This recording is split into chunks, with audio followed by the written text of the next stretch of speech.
Peter, thank you so much for that introduction. My colleagues and I are thrilled to be here with you and everyone joining this event to tell you about this experiment that we started 2 years ago called the Financial Economics of Climate and Sustainability. I'm joined by overall, there are 10 of us that have kind of collaborated to create this new course, a course that we hope is going to be catalytic in spurring on new research by doctoral students and others in the very important field of climate and sustainability. I'm joined today with Carolyn Flammer from Columbia, Laura Starks from Texas, and Stefan Reichelstein from both Mannheim and Stanford. And we have a number of other photogenic colleagues whose faces you can see on this slide, including Ben Caldecott from Oxford, Patrick Bolton from Imperial, Stefano Giglio from Yale, Jeff Heel from Columbia, Marcin Kasparek from Imperial, and Johannes Strobel. So we're all together because about 2 years ago, just about this time, I found myself in the position of having to teach a course. And I thought, what better course to teach than a doctoral course on climate finance, a field that I was trying to get up to speed on. I was writing a survey piece at the time to try to understand what we did know and didn't know. But communicating that to doctoral students at Harvard would make a lot of sense. In tried and true academic fashion, I kind of reached out to these three colleagues and others to ask them what they were teaching. And we all found out that we all had a similar desire to teach this course, but none of us were teaching it at our universities. So this little collaboration came together. Before I describe the collaboration, I think one of the most amazing things about this group is the fact that they're not only accomplished scholars and accomplished in their own universities, but they've also, each of them, taken opportunities to reach beyond their universities to advance this field. So I'd like to ask Carolyn and Laura and Stefan to introduce themselves a little bit more fully and to give a sense of how it is that they're helping to kind of tie together this field of climate finance. Carolyn, she'd start. Thanks so much, Peter. To give you a very brief introduction, so I'm Carolyn Flammer. I'm a professor at Columbia University with joint appointments in the School of International and Public Affairs, the Climate School, as well as a second appointment in the Business School. I'm also, as of July 1st, meaning yesterday, the Vice Dean of CEPA, of the School of International and Public Affairs. And I have several kind of hats that I have on in terms of service roles. On one hand, I'm the director of a new initiative at Columbia called Sustainable Investing Research Initiative, where we aim to foster education, research, and dialogue on system-level investing. And perhaps we can talk a little bit more about this later on when we think about, where is research going, should be going. And I'm also serving as an editor, as a department editor in a new Department of Managing Science, a top-tier journal, academic journal, that is a top-tier journal across disciplines, actually. And that department is sustainability. So again, we aim to foster research in sustainability, not just climate finance, but across disciplines. I'm also serving as a president of the Alliance for Research on Corporate Sustainability. That's more on the corporate side of things, but that's a leading network of global scholars working on corporate sustainability.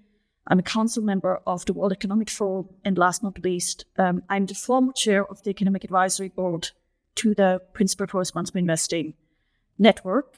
And Laura Starks is actually the current chair, so I will hand it over to her. Oh, thank you. Thank you very much. I'm a professor in the McCombs School of Business at the University of Texas at Austin. But as Peter has said, I have had a number of different hats that I've worn. I spent many years as a director of a set of mutual funds run by a company that has done a lot in terms of environmental, social, and governance issues, which is how I first, many years ago, got interested in the area, leading to climate finance. As Caroline said, I'm chair of the Academic Network Advisory Committee for the Principles of Responsible Investment. I also sit on a number of academic advisory boards for different companies and organizations that work with asset owners and investment managers. And I've also worked with a large sovereign wealth fund in these kind of issues. So this is a lot of my life in the last 15 years has dealt with environmental, social, and governance issues. Thank you, Stefan. Yeah. Hello, everybody. Stefan Reichelstein here. My main professional affiliation is the University of Mannheim in Germany, where I direct the Mannheim Institute for Sustainable Energy Studies.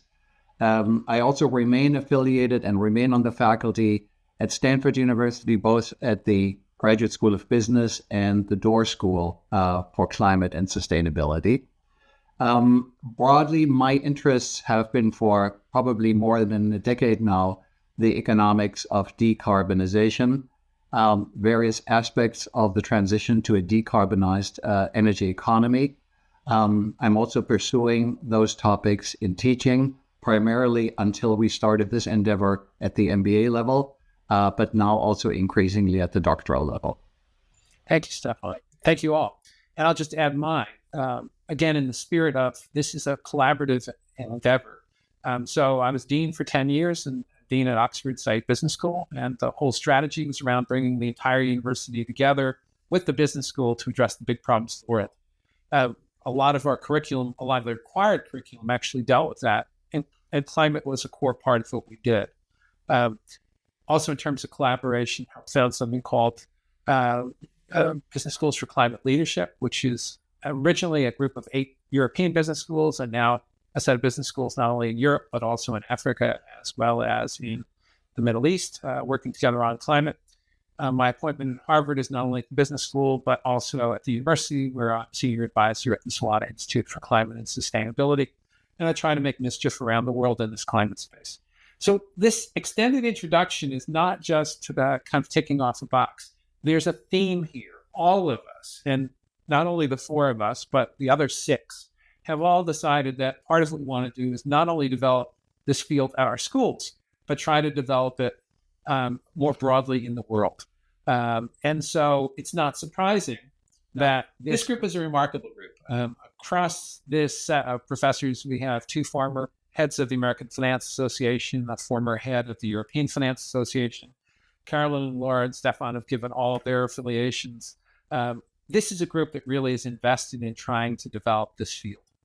And so therefore, 2 years ago, and you may all recall this in the original email and call that I made to you, the idea that we might collaborate to do something that on the one hand seems pretty sensible and simple, but organizationally more complicated, might have seemed a far cry. And that was, and I can speak to this as both a dean and a faculty member, and I think my colleagues will as well, the reason that we don't teach as much climate finance or sustainable finance in our curricula in MBA and undergraduate is because, quite honestly, there's a limited number of people who are trained to do that. This is a new field, it's a nascent field.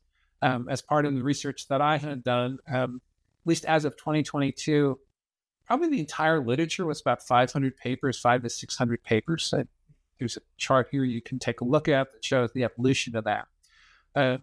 And it's just at the beginning, or it was 2 years ago at the beginning of being able to be a recognizable field. But we all recognized that while it was not yet recognizable, it needed to be. And therefore, we got together and said, why don't we have a party? Not really a party, but more, why don't we get together and collaborate on what it is that we would want doctoral students to know, and then to deliver that across originally our schools and another 8 or so more. And by last year, over 130 schools. So maybe I'll just say a word about the kind of meta structure of the course, and then I'll ask my 3 colleagues to describe in somewhat more detail what they're teaching, and also why they decided to join in this. We, as a group, decided that we wanted to cover the entire field of climate finance and sustainability. We wanted to do this in a way that would train doctoral students and postdocs so that they could publish their papers in major finance journals. That seems like a limited goal, but the reason it's important is because they need to be able to gain recognition in their fields so that they can keep their jobs and continue to teach. At the same time, we wanted to push the boundaries of this field. And there was an interesting early conversation about, do we kind of blow up the field of finance and say it's all wrong, or do we accept major tenets of the field of finance, show how they need to be changed, and show how we can do that important research in the context of the field that we've all grown up in. And it's that latter approach that we took.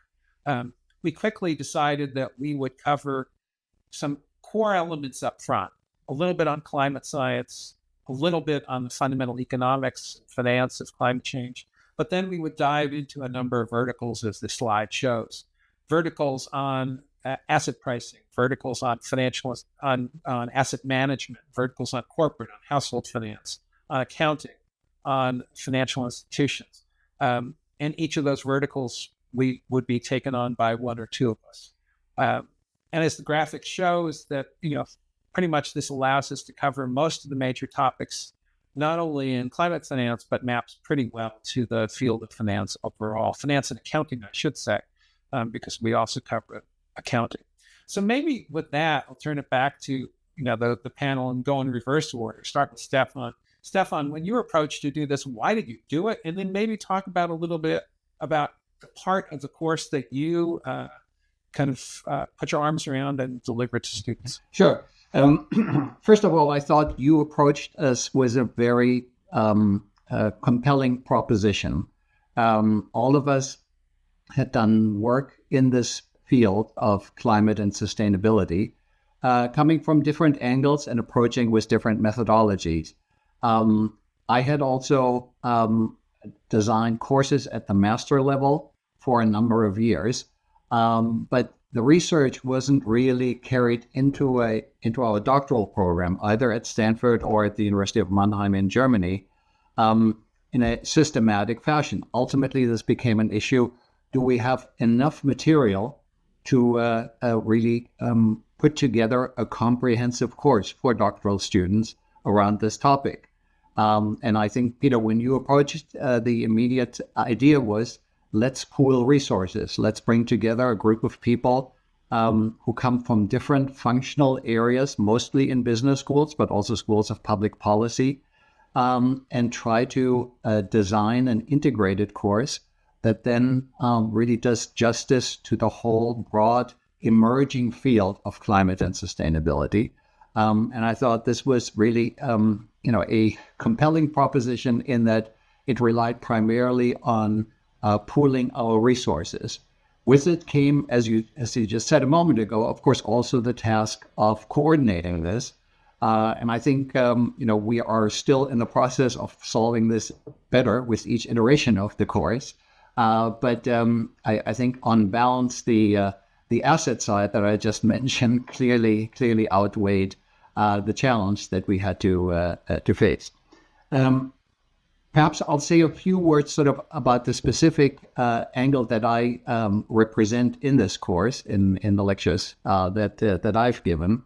As Peter mentioned, I'm by training and by background really in the field of accounting. So I was particularly focused on the subject of reporting of carbon emissions. And this is an area where we've seen a lot of movement in the last 4 or 5 years. There has been for quite some time a requirement, say, for companies in countries where you have carbon pricing. You, of course, do have to measure and report your so-called Scope 1, your direct emissions, in order to comply with the regulations. Also in countries like the US, at the national level, there were requirements to report your direct emissions to the Environmental Protection Agency. That has been with us for quite some time, and I think that wasn't particularly controversial. What has really sort of kicked off a whole new development and movement in this field are the so-called net zero pledges or net zero commitments that companies have made in recent years. These are voluntary reports, and it's a voluntary endeavor by some companies. The movement has grown, and now probably most of the Fortune 500 and largest corporations in the world have issued such net zero pledges. But that brings with it an absolutely fascinating set of research questions. Why do companies do this? Are they serious about it? Is it yet another form of greenwashing. So these are the kinds of issues we explore in this course. And I can say the accounting literature around these topics has really been growing exponentially. As an editor at the Review of Accounting Studies, I'm amazed on a daily basis about the volume of papers that we're getting on this set of topics. I'll perhaps stop here for now and turn it over to either Carolyn or Laura. Laura, do you want to explain a little bit about your motivations for doing this, but also, what is it that, you and Carolyn taught in the course? Well, as I mentioned earlier, I have been interested in this field for quite a long time, and again, as both you and Stefan have referred to, it's become an important issue not only for academics but also for corporate managers, investment managers, asset owners, and policymakers. And yet, the field is so new that up until a few years ago, there was little research. And I've been teaching an undergraduate course and an MBA course and a master's course, and getting more material on climate finance has become easier and easier as time has gone by. And so being able to help educate more researchers who will bring additional energy and ideas into the field is what was particularly attractive to me about this. I guess I should also say that I think all 10 of us are doing this on our own. It's not something we're being paid for, but we feel so passionately about it that we want to do this. In terms of, so Caroline and I team teach, and we talk about investment management and how climate finance affects investment management. And I'm going to focus for just a minute on the climate risk. That climate risk is very important in investment management, and that's one of the things that we try to talk about, just the recognition and integration of climate risk into investment management, and then also looking at how companies are disclosing their exposure to climate change is an important aspect that the investment managers, asset owners need to understand. And so we present research, some of which is our own, some of which is others, in this area to help the thinking in this area, but also to help with the development of new ideas for research, because we need more research in the area. All right, I try to be additional here as opposed to just repeating what Stefan and Laura already mentioned. I think a big motivation for this course or for getting engaged with this course is, let's face it, we are in the midst of multiple crises. Climate change is one of them, biodiversity loss, etc., correct? And so we really fundamentally need to better understand how does that broader system and potential collapse of the system impact investment and business, and vice versa. How can investors, for example, help potentially mitigate some of these crises, including the climate crisis? And so this is, we need to educate the next generation of academics. First of all, we need to better understand this, like the phenomena itself, but also we need to develop and educate the next generation of educators and academics, scholars. When you look at most of the schools, they don't offer such courses. One reason being, maybe there are lots of students there, but maybe not the faculty who are qualified to teach it.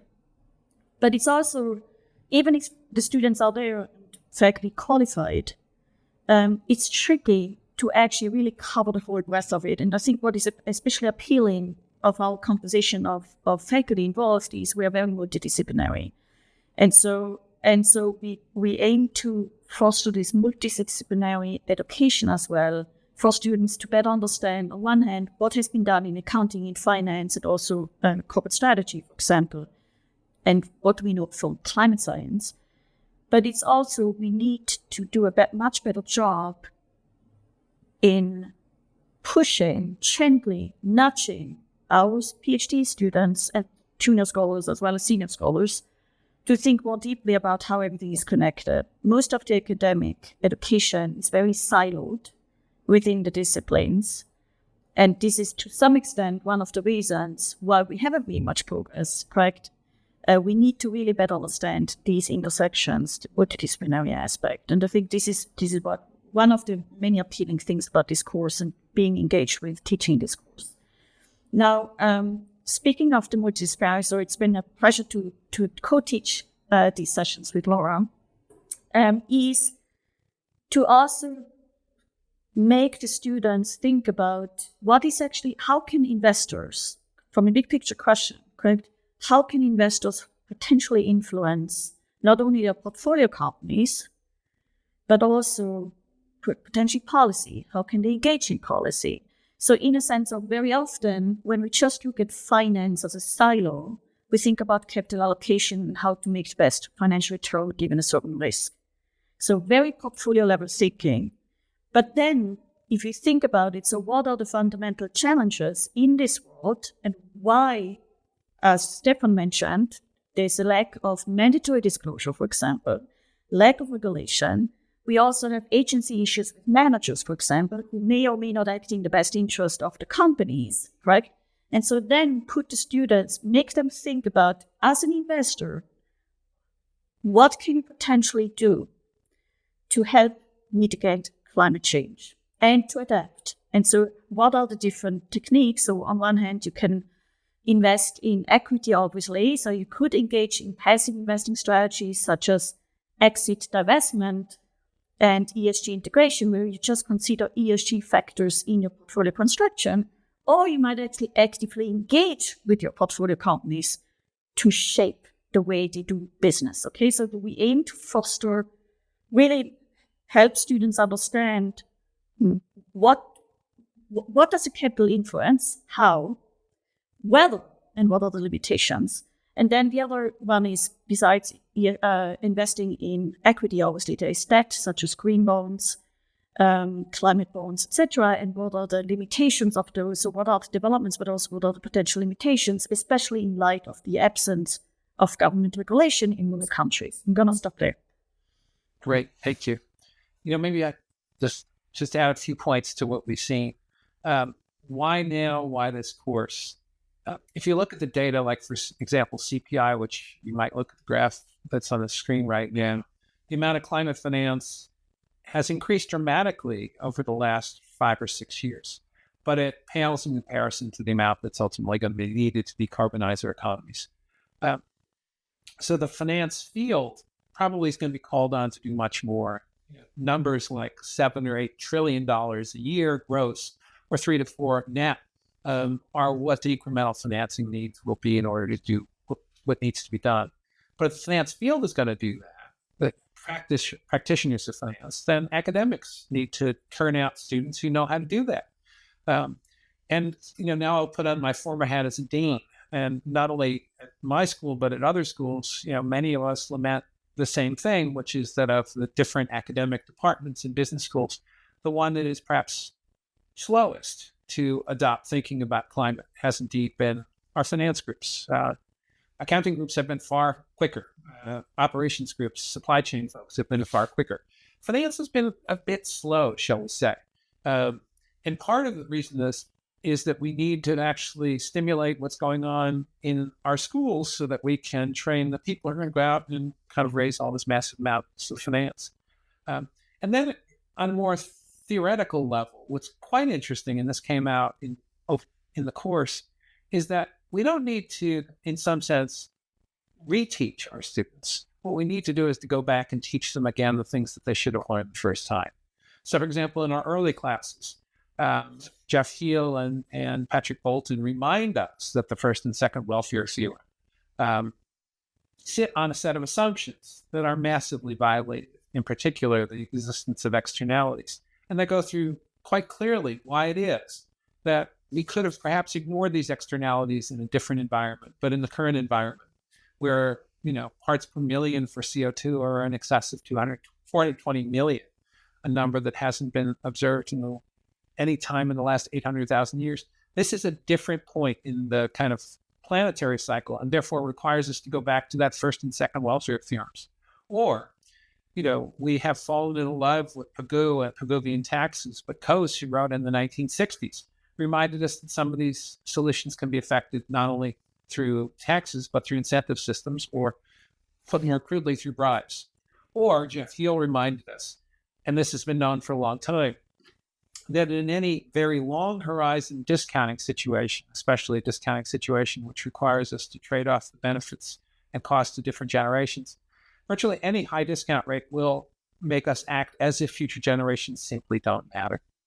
That, in fact, the value of their contributions to the world and the value of their suffering is equal to zero, because when a discount at such a high rate. These are not new principles, but we have forgotten to teach them in the last 20 years. And part of this course is about reminding folks about really what economics is all about.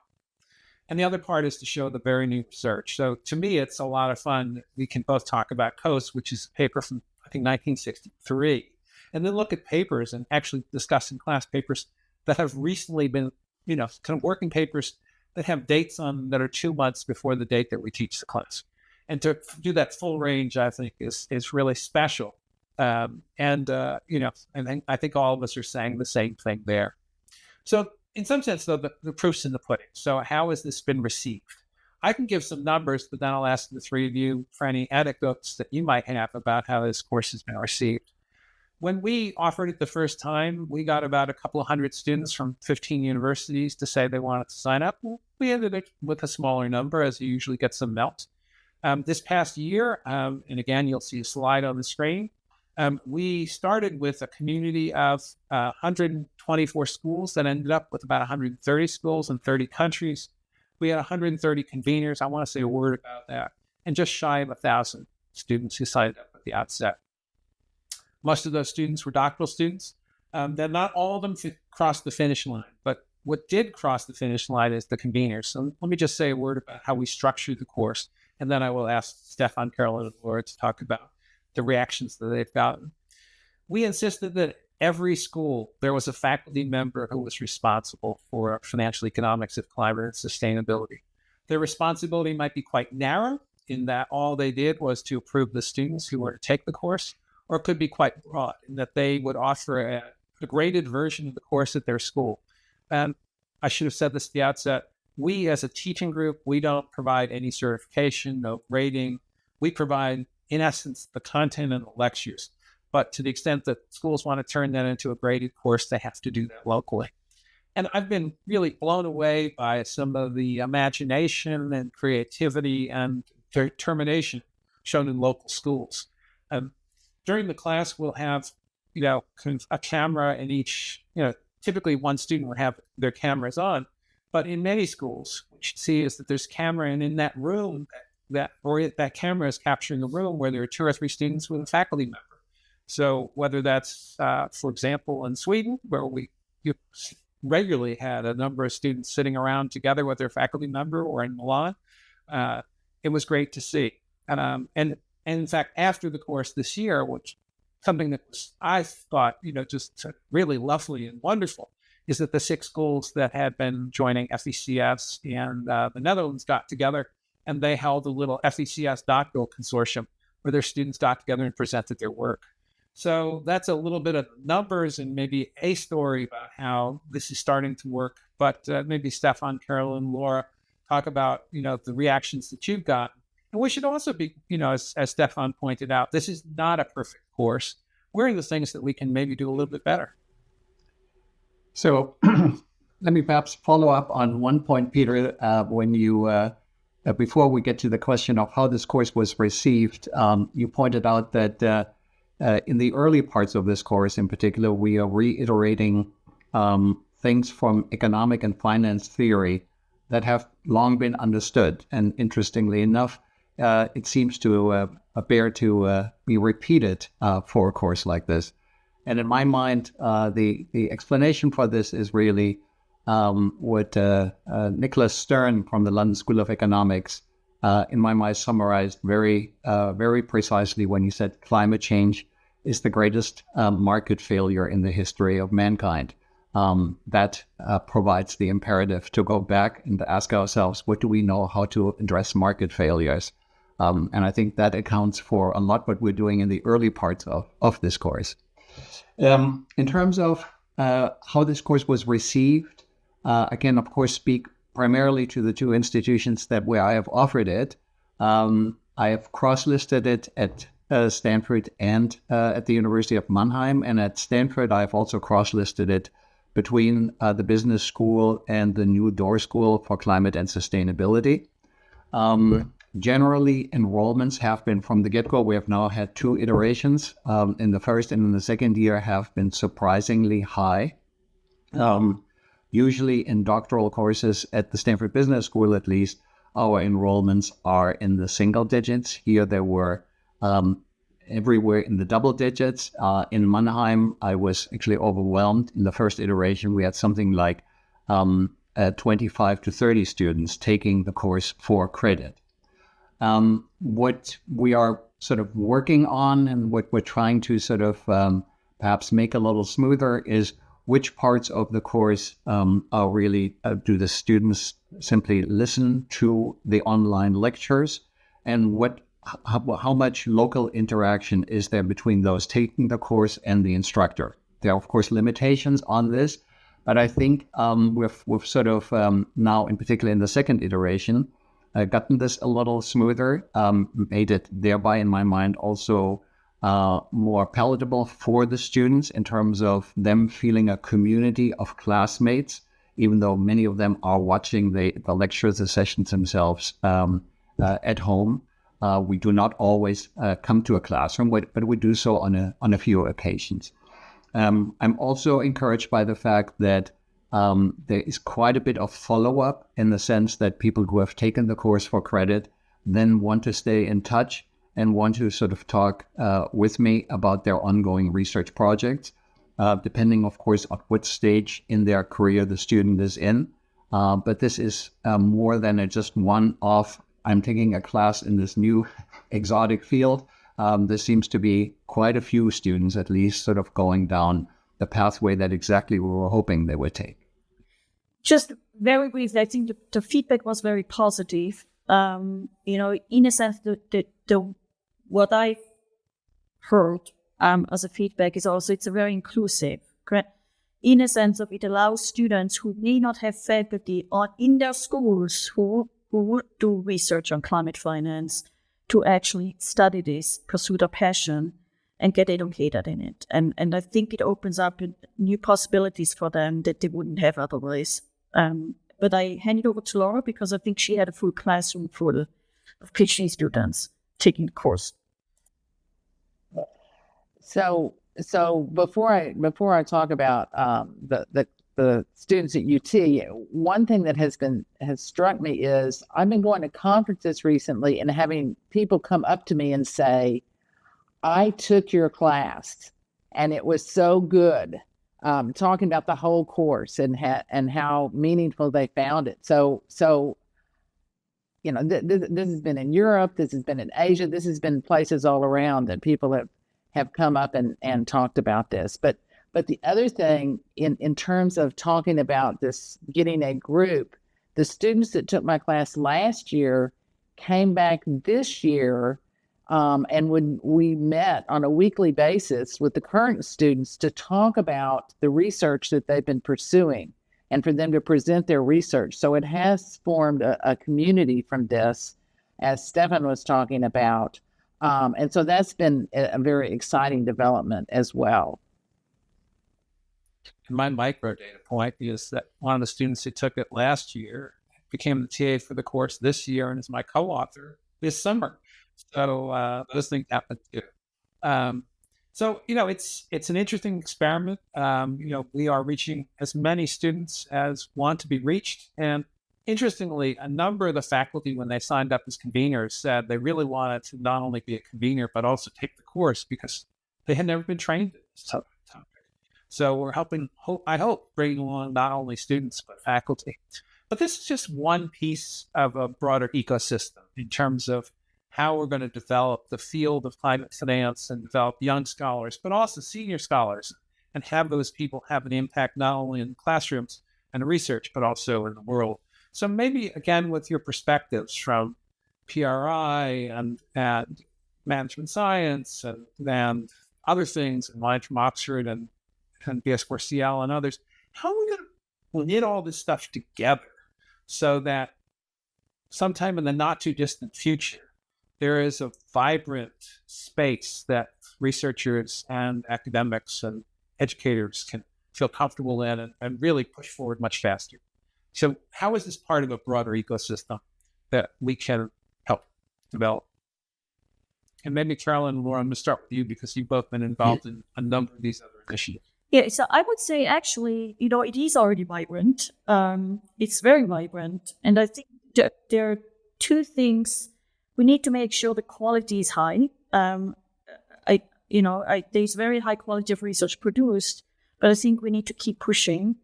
It's also, in my view, there's room for improvement in terms of moving away from just portfolio level thinking towards really systems focused approach, where we really take into account again kind of this interrelationship between investment, if we focus on finance now, investment and climate change and biodiversity loss, etc., but vice versa as well. The impact, the increase in risks and costs of these system-level challenges on the portfolio's performance and the investors, correct? In addition, what we haven't addressed I'm basically here really trying to push forward where do we need to go next, or where I think we need to go next. Another aspect is, you mentioned earlier, in order to transition to a low-carbon economy, and ideally to ensure a just transition without worsening social inequalities within and across countries, we need way much more funding, correct? So we not necessarily us as schools, well, I would decline that one. But in a sense of, we need to attract way much more private capital investments into this space in order to finance innovative solutions in climate tech, renewable energy, nature-based solutions, etc., especially in the global south, where we quite frankly need the money the most, correct? And so this gets us to blended finance and the question of how can private investors partner together with development finance institutions, with philanthropies, with the World Bank, IFC, etc., and find solutions to help subsidize and de-risk private capital investments to close this financing gap.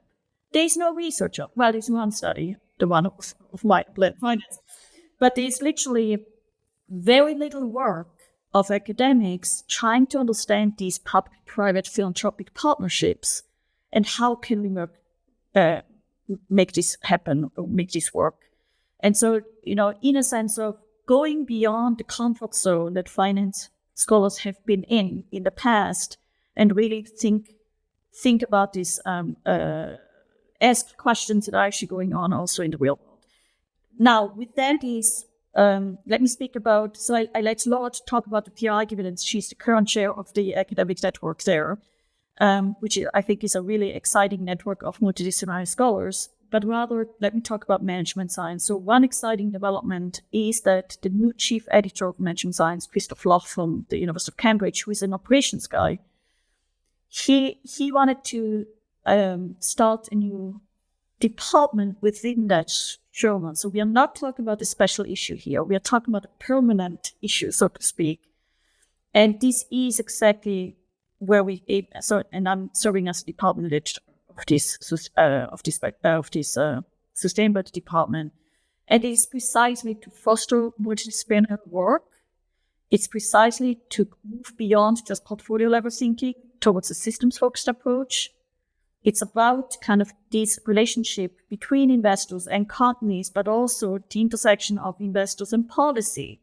Correct? Very often in our research, we think about, given an exogenous shock, but a regulatory shock, which is not really that much of a shock. But anyway, what's the impact on the company and the investors? We hardly ever ask the questions, how can investors and corporations influence and inform policy to help mitigate, for example, climate change, et cetera, et cetera.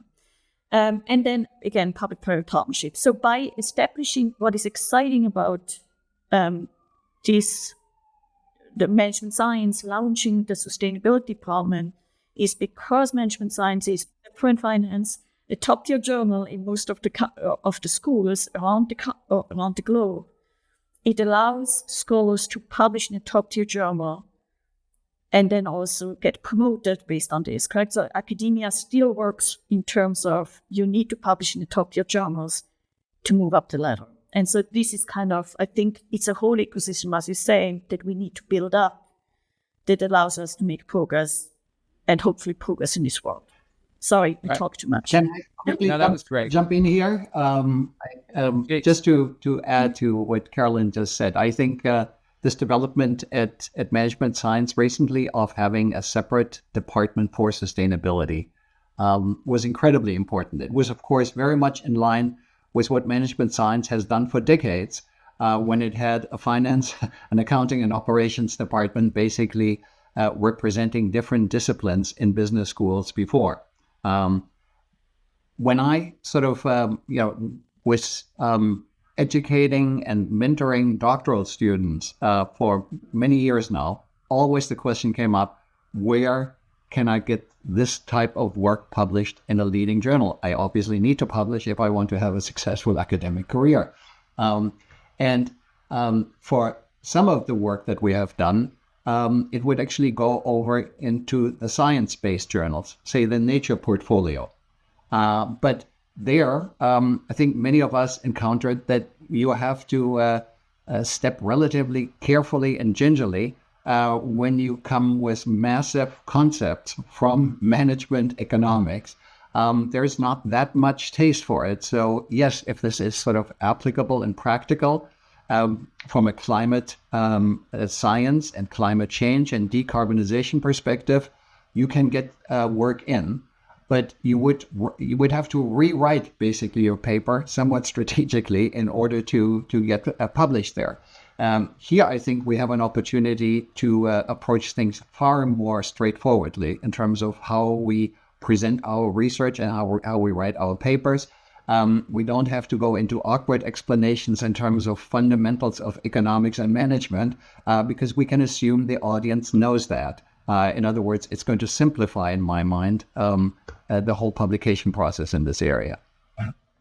So, I just want to point out that the top journals are now all publishing work in this area and wanting more work in this area. But another kind of interesting fact is the last few the largest, most prestigious finance conferences, something like 40% of their submissions have been on environmental, social, or governance issues, so on sustainability type issues. And then also just the PRI academic network is a way for people to present their research. And it is interdisciplinary. It has accounting, economics, finance, law, management, political science, public policy, sociology, and and the other subjects in the social and natural sciences. And so trying to bring together these academics as both presenters and discussants, and trying to get discussants from different areas to bring out the interdisciplinary part of this, I think is very important. Particularly because recently I heard investment managers and asset owners have been talking about how important scenario analysis is for them. I mean, if you think about pension funds, that's long-term predictions. And a lot of the scenario analysis has been done more by scientists or people that aren't in finance. And so they were saying there's a need for people in finance to get together with other people to be able to improve the scenario analysis, to be able to think about valuations far into the future given climate change. In fact, TCFD has taken the lead on that. While they're known for their disclosure work, a lot of what they did was advance work on scenarios. But Laura, if I may, you also played an important role because when you were president of the American Finance Association last year, I think it was, you decided to make your presidential address on this topic. So for those listeners, readers, participants here who didn't have a chance, can you give us in a nutshell your call to arms in your presidential address? Well, what I tried to talk about was this, because there is this difference between people that when they think about, and climate finance is a good example, but when they think about sustainability, is there are those people who are very concerned about the risk and about the value that comes because of the risk, because of the exposure. But there are others, and Caroline brought this up earlier, who are very worried about the impact that business is having. So they're bringing, so in my talk, I talked about this difference between those that are bringing a values perspective and those that are bringing a value perspective. And I think that's important for us to take into account because people have different motivations. And we haven't, and when we think about managers, we haven't fully explored their motivations or the investment managers. And so I think that's another idea from teaching this class is let's develop more research about these differences between the values and value perspective and what that implies for the financial markets and for corporate managers' decisions. And in fact, that's just one of the many dualities here. You have values, you have risk versus opportunity. You have double materiality. Is this the impact of a corporation on the world, or is this the impact of climate on a corporation? In finance, often we like these elegant, simple solutions. And I think what this topic brings to light is the fact that things are not so simple. I'd also kind of summarize a little bit. This is an interesting time because you're seeing pressure both from the bottom and the top. If you look at most of the new research that's being done in climate finance, it is by doctoral students, postdocs, and young professors. But at the same time, you see really catalytic efforts by senior folks. And I think, without commenting on any of our ages, none of us are the youngest people in our field. And for example, you talk about management science. So Christoph, the editor of Management Science, he and I founded Business Schools for Climate Leadership when he was dean at Cambridge. Along with 6 other deans. And Andrew Caroli, who's currently the dean of the Cornell School. Andrew, along with a couple of his colleagues, really pushed RFS in that first special issue, which really bumped up the amount of climate research that was published in very top journals. And he continues to be important. And I understand he's a speaker or has been a speaker in this very conference. So it's great. So we're seeing kind of energy and force from the bottom in terms of young people, and we're seeing support and energy from the top in terms of those of us who had different roles in our space. But maybe let's talk about, we only have a few minutes left, where we go from here, not how the course goes from here, but, Carolyn was talking about some of the macro issues, the amount of money we need to raise it to not only decarbonize, but do it in a just way. She talked about her framework for climate finance. We're developing one at Harvard that's related to hers, that we need 3 parts: risk engineering, and then the blended part that Carolyn talks about, and then return out reallocation. But what does the future look like? And I want to talk about the relationship between academics and practice. I'll start with a proposition that most of us study historical practice and critique it. We generally don't study stuff that hasn't existed yet. And sometimes when we make predictions, or if not predictions, advice, some of our colleagues would kind of be critical of that, saying that we've gone beyond our remit, we've gone beyond our expertise. So where do you see the academic field of finance, or the academic field in general, and how it should be following and leading what needs to be done in the world in terms of climate? I know that's the big, broad question. And I guess the real question is, are we being bold enough, or too bold, or what is it that we should do next?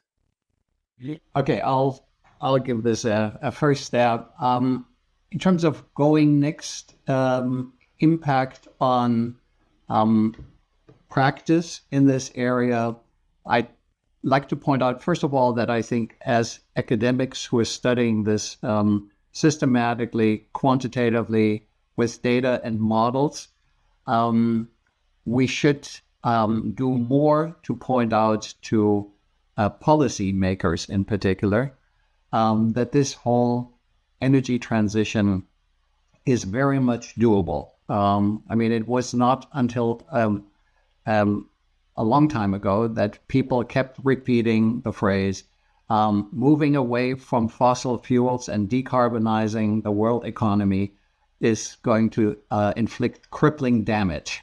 I think we have learned and shown by now that this is not true. In other words, it will require some investments and some reallocations in the short run, but in the long term, not only from the perspective of mitigating the most severe damage of climate change, but also from the simple economics of having abundant, clean, and relatively inexpensive energy in our system. The work and the studies, the many studies that we are familiar with and are sort of have at our disposal, I think make a pretty convincing case that this is all within the cards. And therefore, policymakers should feel encouraged to carry out this course of action really in the future.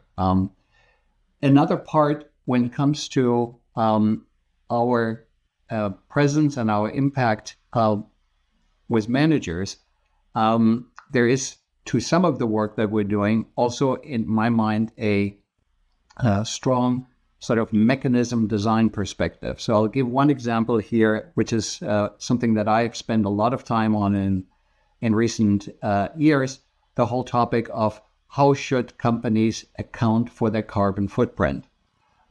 It's by its nature, it's a design problem. And you can approach this in different ways. We are seeing a lot of companies being innovative in this.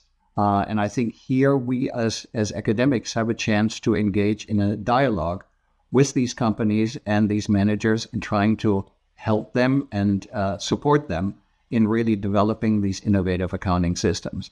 So that would, in my mind, also be a very tangible contribution that we could make beyond papers and presentations that we're giving.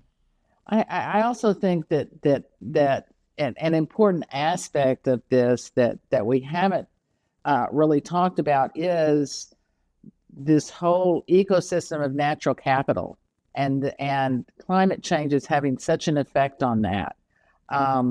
And again, going beyond the research, but this is something that in discussions with asset managers and asset owners, they've been very interested in how to account for this and how to consider the impact of businesses on, say, water or biodiversity. And so I think that's an important aspect of the future and something that we can have an effect on by taking our research and making sure it gets distributed and understood by the business world as well as policymakers. So let me just add, and not repeat what we've already discussed, but rather just additional points, and just building on what Laura mentioned just before, correct? If we think about, I know the focus here is on climate. Very often, climate finance thinks about, okay, financing climate tech and transitioning the hard-to-abate sectors like oil and gas and mining sectors, correct? Hardly any one of us academics in climate finance thinks about nature and realizes that nature provides a natural carbon sink. And essentially, in order to mitigate the climate crisis, there's no way around it, but we need to address the biodiversity crisis. And so then you think about, okay, so let's look at the planet. The planet, it's about, I think, 70% ocean, about 30% land. So what I'm trying to get at is, if you put yourself into the shoes of an investor as a finance scholar, is what can you actually change? What could you potentially influence if we try to think about mitigating climate change? So again, 30% land, 70% ocean. Oceans clearly play an important role here, but let's focus on land for now. 70% of that land is habitable, the rest is not. Within the 70%, about 40% or 50% is agriculture, 40% is forests, and then the rest. Who of us, which business school professor actually focuses on agriculture and forestry? Correct? So then the question is, how can finance and corporations try to influence and improve the agricultural sector and the forests? Engage in sustainable forestry. And then you think about, okay, so I think about 70 or 80% of agriculture is taken up by livestock, and crop is the other 30% or 25%, something like that. But the nutrition, the food, where that we consume in terms of calorie supply and protein supply, most of it comes from crop, not from livestock. So what does this mean? Well, on one hand, if we don't address climate change, food security becomes a phenomenally drastic, life-threatening issue here. So that leads to, on one hand, lack of food, increase in food insecurity, increase in forced migration, because it's especially in the global south that is affected. With forced migration, we have geopolitical tensions and potential war, correct? So in a sense of, I think where we need to be going, sorry, this is a long way of saying it, we need I'm going to bring you to a close in a second. we need to focus on also nature and think about all the other systemic challenges we are facing related to climate, so nature, food security, geopolitical tensions, forced migration, etc., and how these are connected. And the other aspect is about systems-focused approach. Let's stop here. Sorry for the long answer. No, it's on systems. A number of us have been working to try to incorporate systems into our teaching, and that's where I want to end. I know there's another panel that's going to be of people who are actually in MBA classrooms teaching. One idea is they should all be teaching about systems. But I'd like you all to close with, if there was one, well, we need to back up. We know the power of ideas. Important ideas can be embedded in lots of thinking, and they take hold. We've seen that in the concept of shareholder primacy. If there was one important idea you'd like to make sure that your MBA colleagues, your MBA teaching colleagues, made sure they really communicated to students, what would that one idea be? And that'll be your last kind of closing remarks here before I bring this to a close. Who'd like to start?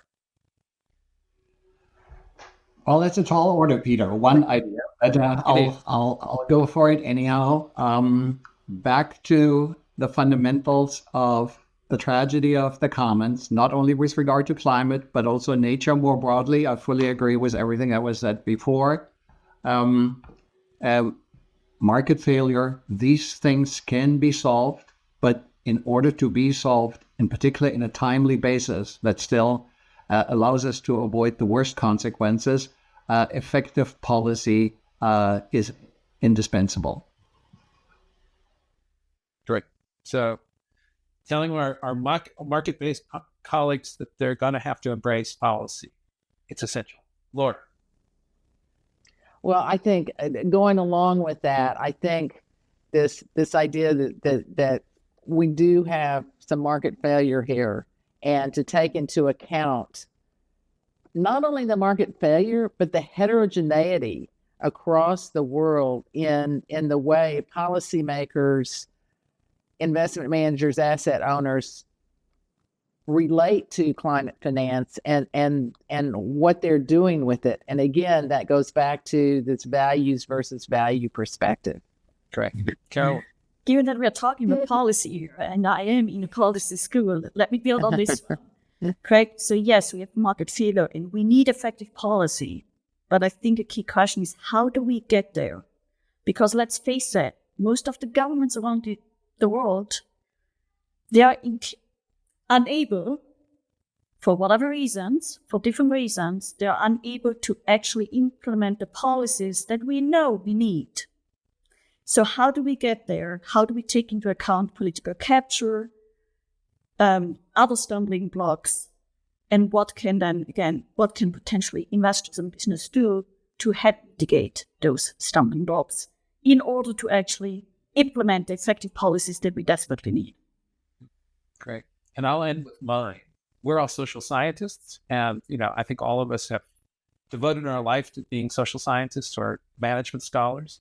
And social sciences are incredibly powerful, but even more powerful, the physical sciences and the physical science behind climate change is not going to change just because we don't like it, because our politics don't agree with it.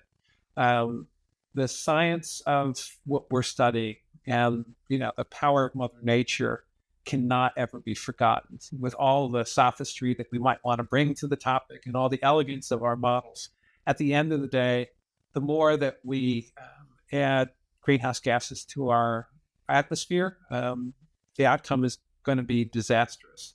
And somehow teaching our students that there is a sense of humility and a sense of respect for science is something that I would add to your great remarks.